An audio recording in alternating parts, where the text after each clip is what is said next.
elected your 47th president and your 45th president. What does this mean for you immediately? What is this going to mean for you in the next few months? And what is this going to mean for you in the next year? Now we're going to open it up to questions and answers.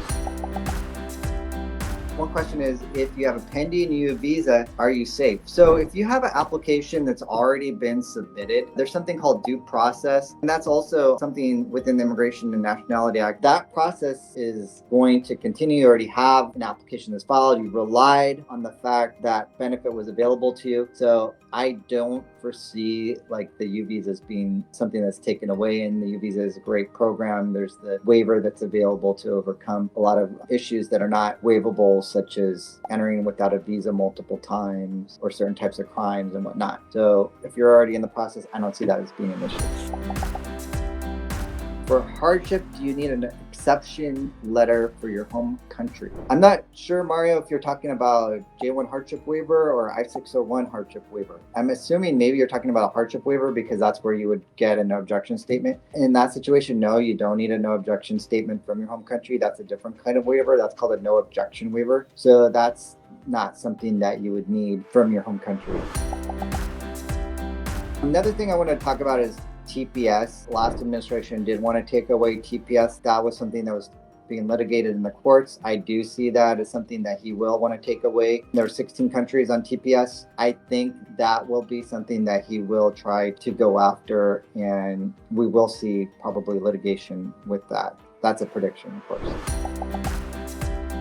We have a question here from Ahmed. How would the O1 visa be impacted? I don't see the O1 visa being impacted. That you're contributing to the country, that's meritorious. The way that I do see O1 visas affected, I think that there will be an increase in requests for evidence. That's what could be happening, questioning, whether you meet one of the 3 of 10 qualifications. Trump's not going to become president until January 20th. So what I would do now is try to file premium processing and get your O1 visa filed before he becomes president. Of course, you want to make sure that you have a thoroughly prepared application, but if you can get it in before then, I would do that and file it premium processing. And that's same with national interest waiver, same with EB1As. Anything you can file premium processing before the Trump becomes president, I would do that.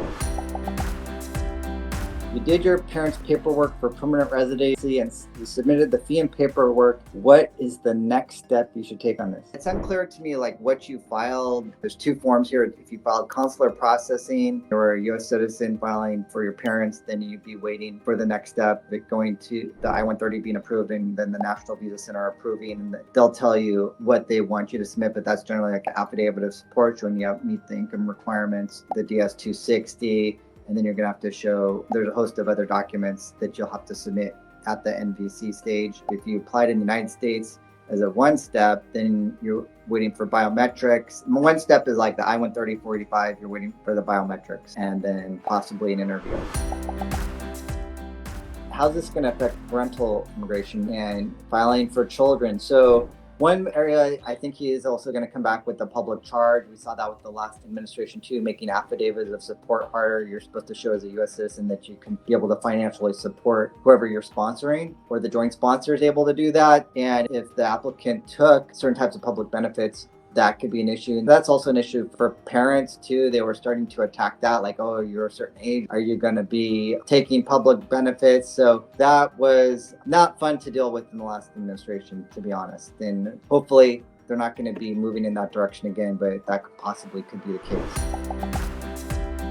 What about if you're out of status and wanting to adjust status to marriage-based green card? You still have the legal right to do that. That's not going to change. However, in the Trump administration, the stakes are going to probably be higher. You could be put into removal proceedings if the case is denied with this administration because you'd be out of status. I would recommend get your application in as soon as you can, and you can still apply. I don't see that changing because let's look at why. So there's 2 ways someone could be out of status. 1, you entered unlawfully. I'm assuming that's not the case because usually when you say out of status, that means you've overstayed your visa. But if you entered unlawfully, you're going to have to do an I601A waiver. I don't see that changing either because U.S. citizens have a right to be with who they want to be with, regardless of if you're out of status, you've entered without a visa. That is your constitutional, that's your right as a U.S. citizen. That's basic freedom. So go ahead and file your application for that.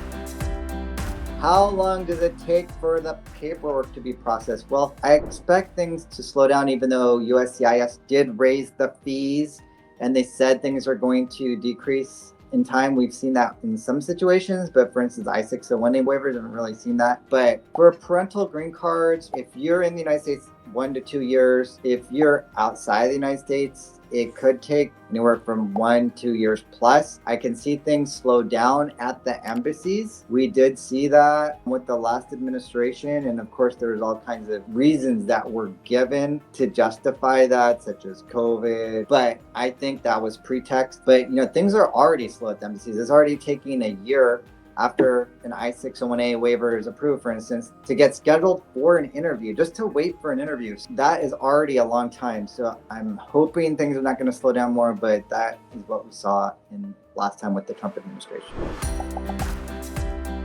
We have another question here. Can your parents come to the U.S. if their paperwork is in process for permanent residency?